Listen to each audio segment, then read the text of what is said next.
Hello everyone and welcome back to my YouTube channel. आज की video में हम पढ़ने वाले हैं अबाउट द एल्बो जॉइंट। तो elbow joint is basically the joint of the upper limb.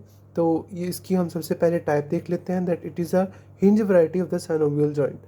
अब हिंज का मतलब क्या होता है कि जैसे हम लोग देख सकते हैं कि दरवाजे के जो लॉक्स हैं, जहाँ पर दरवाज़ा अटैच होता है उस जगह को जिस लोहे की चीज़ के साथ वो अटैच होता है उसको बोला जाता है हिंज।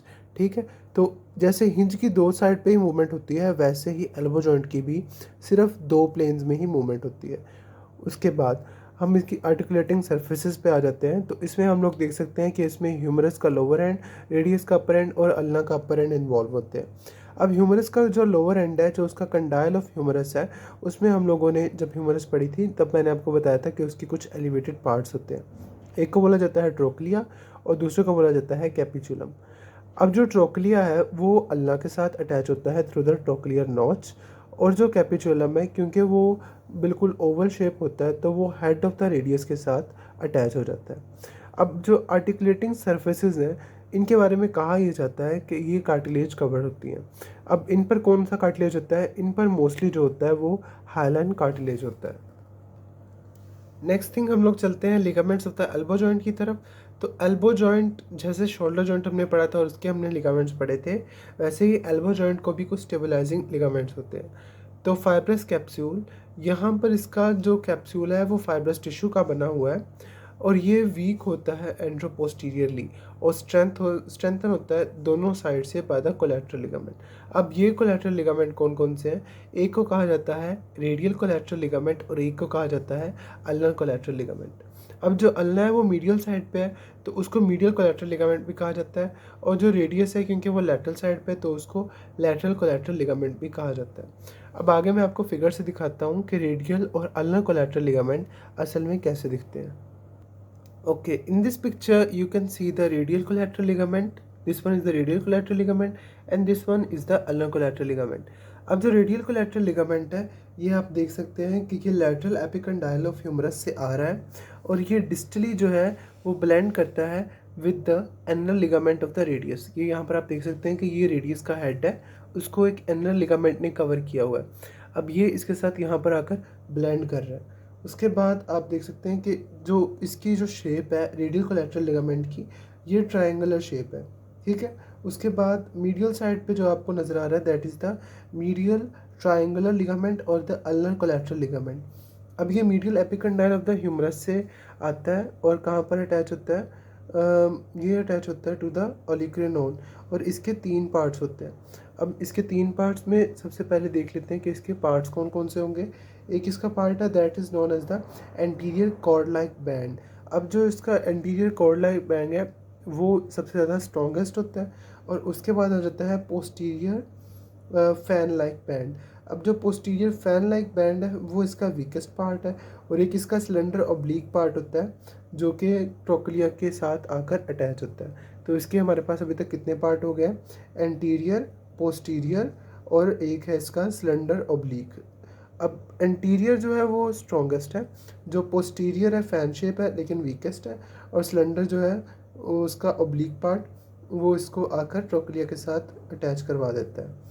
आगे हम लोग चलते हैं इसकी मज़ीद फीचर्स की तरफ। नेक्स्ट थिंग जो कि बहुत ज़्यादा इंपॉर्टेंट है regarding the elbow joint that is the carrying angle. अब कैरिंग एंगल एक ऐसा एंगल है that is between the straight line of the humerus bone and between the radius and the ulna bone. अब जो radius और ulna bone है यानी जो फोरआर्म की बोन है वो इसके साथ स्ट्रेट लाइन में नहीं है। आप देख सकते हैं कि अगर हम लोग एक परपेंडिकुलर लाइन ड्रा करें फ्रॉम द ह्यूमरस तो जो ह्यूमरस है और रेडियस और अल्ना है इनके दरमियान एक एंगल है। अब इस एंगल को बोला जाता है कैरिंग एंगल। मेल के केस में ये 10 to 15 डिग्री का होता है and in the case of the female it is greater than the 15 degree. अब कैरिंग एंगल का फ़ायदा क्या होता है कि आपने कोई भी चीज़ उठानी है, फॉर एग्जांपल आपने बकेट्स उठानी है तो वो आप कैरिंग एंगल की वजह से कैरी कर सकते हो। अदरवाइज़ जो है वो आपकी लोअर लिम्ब के साथ जो है वो इंटरफेयर करके वो बकेट आप उठा ही नहीं सकोगे। ठीक है। अब कैरिंग एंगल फीमेल के केस में ज़्यादा क्यों होता है? Due to their wider pelvis. ठीक है। आगे हम लोग चलते हैं इसकी ब्लड सप्लाई की तरफ। So the blood supply of the elbow joint is basically from the anastomosis around the elbow joint. अब इस एनास्टोमोसिस में एक आर्टरी है जिसको बोला जाता है superior and the inferior ulna collateral artery, ठीक है। अब इन आर्टरीज के साथ एनास्टोमोस करती हैं अल्ना रिकरेंट आर्टरीज, जो कि अल्नर आर्टरी की ब्रांचेस आ जाती हैं। उसके बाद रेडियल कोलैटरल आर्टरी है और उसके साथ जो एनास्टोमोस करेगी that is the radial recurrent branch, जो कि रेडियल आर्टरी की ब्रांच होगी। आगे हम लोग चलते हैं नर्व सप्लाई की तरफ। तो नर्व सप्लाई, इसकी सबसे पहले जो नर्व आपने याद रखनी है that is the musculocutaneous nerve, उसके बाद radial nerve and finally the ulnar nerve. तो नर्व सप्लाई याद रखने का वही जो हमारा पुराना तरीका है that is the Hilton's law. Hilton's law के मुताबिक जो नर्व या जो भी आर्टरी किसी एरिया से पास कर रही है वो वहाँ के स्ट्रक्चर्स को भी सप्लाई करेगी।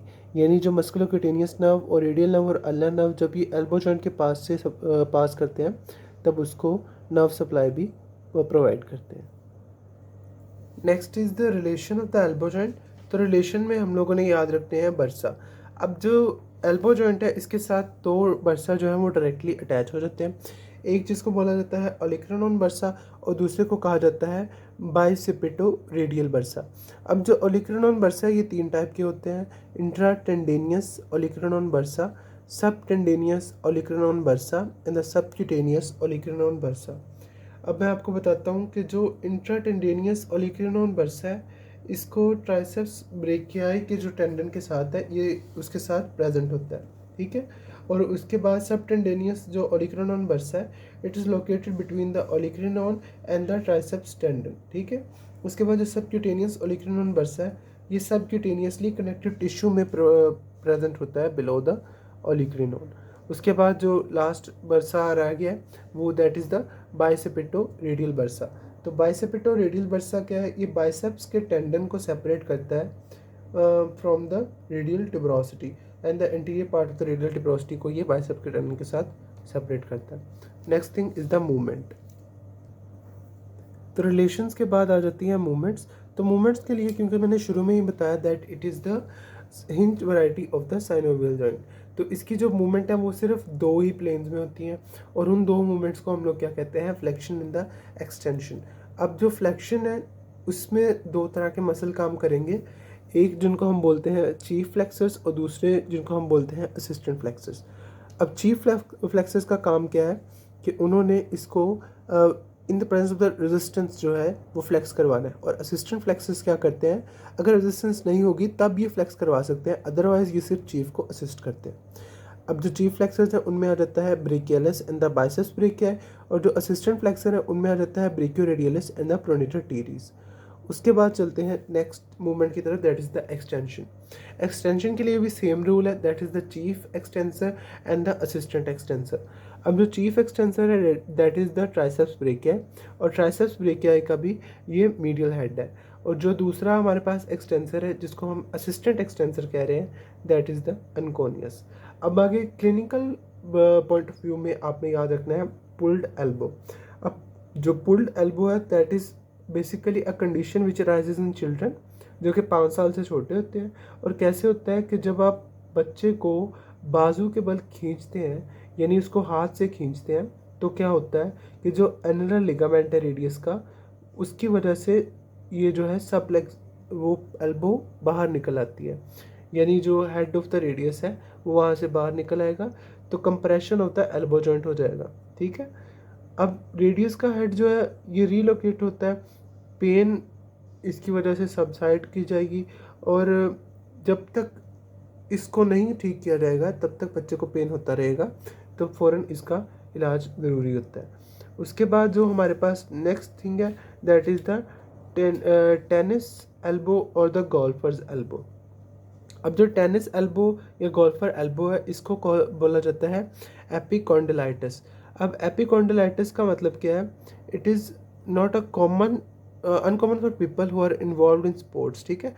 क्या होता है गोल्फ या टेनिस खेलने वाले लोगों में क्योंकि वो बहुत ज़्यादा अपने जो है वो एक्सटेंसर मसल का और फ्लेक्सर मसल का यूज़ करते हैं, फोर आर्म के मसल्स का, तो वहाँ पर क्या होता है एपिकंडाइल पर बहुत ज़्यादा पेन होता है, क्योंकि एपिकंडाइल पर ही हमने पढ़ा था कि कॉमन फ्लेक्सर और कॉमन एक्सटेंसर रीजन होता है, तो उसकी वजह से क्या होता है एपिकंडाइलाइटिस होता है। टिपिकली ये जो टेनिस प्लेयर है इनमें लेटरल एपिकंडाइल में होता है, और मोस्ट जो कॉमन एक्सटेंसर रीजन है वहाँ पर जो है वो टेनिस एल्बो होने के चांसेस होते हैं। और जो गोल्फर्स एल्बो है वो ज़्यादातर मीडियल एपिकंडाइल पर होता है, जो जहाँ पर क्या होता है कॉमन फ्लेक्सर रीजन होता है। So this was all for today. Thank you so much. Till then, अल्लाह हाफिज़।